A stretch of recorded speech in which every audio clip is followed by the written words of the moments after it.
ईश्वर से हमें कुछ नहीं मांगना चाहिए। ऐसा हमने कई आध्यात्मिक गुरु कहें या संत कहें, उनसे सुना होगा। मेरी राय थोड़ी अलग है। मेरा मानना है कि ईश्वर से नहीं मांगेंगे तो और किससे मांगेंगे? और क्यों नहीं मांगना चाहिए और क्या मांगना चाहिए? इस पर भी मेरी राय अलग है। देखो, हम सारे सांसारिक व्यवस्था में हैं और सांसारिक व्यवस्था में हम अपने आप को हम सेवारत हैं। हमारे जो दायित्व हैं, पारिवारिक दायित्व हैं जो, और सामाजिक दायित्व हैं जो, इनकी इनके प्रति जो हम सेवा दे रहे हैं, चाहे वो पारिवारिक सेवा दे रहे हों या सामाजिक सेवा दे रहे हों, उनमें हमारा प्रयास होता है कि हम अपने अपना उच्चतम सेवा दे सकें, उच्चतम कोटि की सेवा दे सकें। हमें बार-बार प्रयास करने के बाद भी कुछ चीज़ें हमसे नहीं बन पाती या नहीं हो पाती। तो हमें ईश्वर से ही तो कहना पड़ेगा ना, उन्हीं से तो आग्रह करना पड़ेगा, उन्हीं से तो मार्गदर्शन चाहिए होगा और उन्हीं से तो कुछ माँगना होगा। और किससे माँगेंगे? देखिए, मैं एक उदाहरण देता हूँ। देखो, ये अब वो वक़्त नहीं रहा पहले वाला कि जैसे अगर बच्चे को भूख लगी तो माँ का दूध उतर आया करता था। तो अपने आप बहने लगता था। मैंने ऐसे अपने अपने पूर्वजों से सुना है, मैंने अपने बुजुर्गों से सुना है कि ऐसा एक समय था, लेकिन अब नहीं है। अब बच्चे को रोना पड़ता है। तो हर चीज़ बदल रही है वक़्त के हिसाब से। तो अब आपने देखा होगा, जब तक बच्चा रोता रहे, आपने सुना भी होगा, ये कहावत है, बहुत पुरानी कहावत है, कोई आज की नहीं है, कि जब तक बच्चा रोता नहीं है उसे माँ दूध भी नहीं देती। तो ईश्वर भी तो वही हमारे माता-पिता ही हैं। तो हम कितने भी बड़े हो जाएँ, कितने भी 80 साल के, 100 साल के हो जाएँ, लेकिन परमात्मा के तो बच्चे ही हैं ना। उनसे नहीं माँगेंगे तो और किससे माँगेंगे? और सांसारिक चीज़ें नहीं माँगनी चाहिए, क्यों नहीं माँगनी चाहिए? संसारी हमारी ये व्यवस्था भी तो ईश्वर की बनाई हुई है, कोई हमने तो नहीं खड़ी करी ना। ये व्यवस्था भी तो, ये सांसारिक व्यवस्था ईश्वर की है। अब वो खेल है या क्या है, क्यों क्यों बनी है, ये सब चीज़ें तो अब यहाँ तक पहुँचने की तो अभी हमारी क्षमता नहीं है, आगे आगे कह नहीं सकता। लेकिन आज की तारीख में तो हम ये कह सकते हैं कि जो ये सारी सत्ता है, ये ईश्वर की है। हमसे जो उस संता में जो हमें उन्होंने सेवा अर्पित की है, चाहे हमारी सेवा घर में हमारे बच्चों की हो, हमारी पत्नी की हो, हमारे बच्चों की, हमारे माता-पिता की हो, ये सब हमारे फर्ज जो है, हम जो सेवा दे रहे हैं, हमारी सामाजिक सेवा है, जो हम अपने समाज में जो हमसे बन पड़े वो सेवा जो हम दे रहे होते हैं, हमने एक लक्ष्य तय कर रखा होता है कि हमने समाज के लिए इस तरीके से ये सेवा हमारे पास इस चीज़ की परमात्मा ने बख्शिश दे रखी है, तो मैंने इसको सेवा में लगाना है। तो उसमें जब कमी होती है, और तो फिर हम किसके पास जाएँ?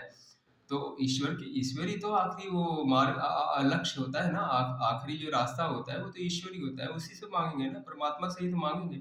और माँगना बनता है, क्यों नहीं माँगेंगे? अपने परमात्मा, अपने परमपिता परमेश्वर से, अपने माता-पिता से माँग सकते हैं, तो परमपिता से क्यों नहीं माँगेंगे? आपको देखो, आपको जो सांसारिक चीज़ों की ज़रूरत है, आपसे नहीं बन पा रहा। हाँ, हम कोशिश ही ना करें, ईमानदारी कोशिश ना करें, घर बैठे ऐसे एक जगह बैठे रहें और माँगते रहें, ऐसा नहीं। आप कोशिश करो, अगर आपसे नहीं बनता, तब प्रार्थना करो प्रभु से या जगत माता से या जगत पिता से, वो मिलेगा। देखो, परमात्मा सब कुछ देता है। कोई कोई सात्विक चीज़ माँगता है तो भी, और अगर तामसिक चीज़ें माँगता है तो भी, ईश्वर सबको देता है। हाँ, उसका फ़र्क अलग होता है। सात्विक चीज़ें में जो माँगोगे वो तुम्हें आपको भी सुख देगी, आपके परिवार को भी, आपके समाज को भी सुख देगी। और अगर तामसिक चीज़ें माँगते हो तो वो जैसे वो रावण ने खुद पूरा सत्यानाश हो गया परिवार। और ईश्वर ने तो, शिव ने तो राम को भी दिया आशीर्वाद और रावण को भी दिया। लेकिन राम का माँगना सात्विक था, और रावण का माँगना कहीं न कहीं उसके अहंकार या कुछ भी था, जो भी मैं कह लें हम, वो वो तामसिक हो गया था। तो शक्ति तो दोनों के पास थी। तो शिव ने तो दोनों को बराबर ही दिया था ना, राम को भी, रावण को भी। लेकिन वो तामसिक जो चीज़ जिसने रास्ता पकड़ा, वो उसका परिवार तक नाश हो गया, और पूरी उसकी नगरी तक स्वाहा हो गई। और सब सर्वनाश हो गया। तो हम मांगना तो हमें है, मांगना तो, और मांगने से मिलता है, वो परमात्मा सब कुछ देता है और मिलेगा भी। अगर आप वास्तव में उसके हकदार हैं तो मांगना तो चाहिए।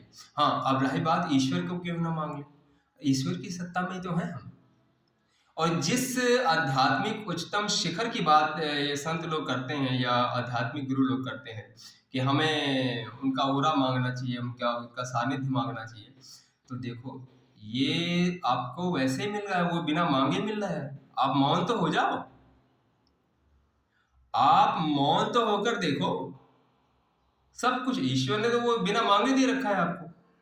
संसारिक चीजें मांगनी पड़ती हैं, ईश्वर को मांगने की जरूरत नहीं है।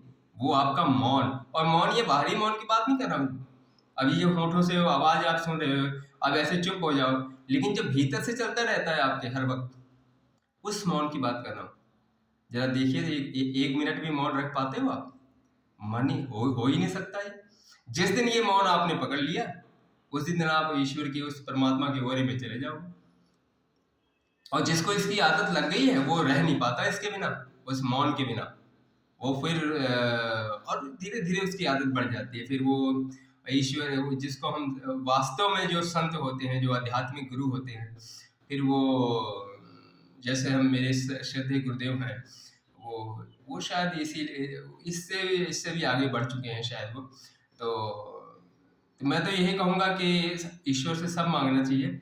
और इससे अधिक मैं आपसे क्या शेयर करूँ, आप खुद समझदार हैं।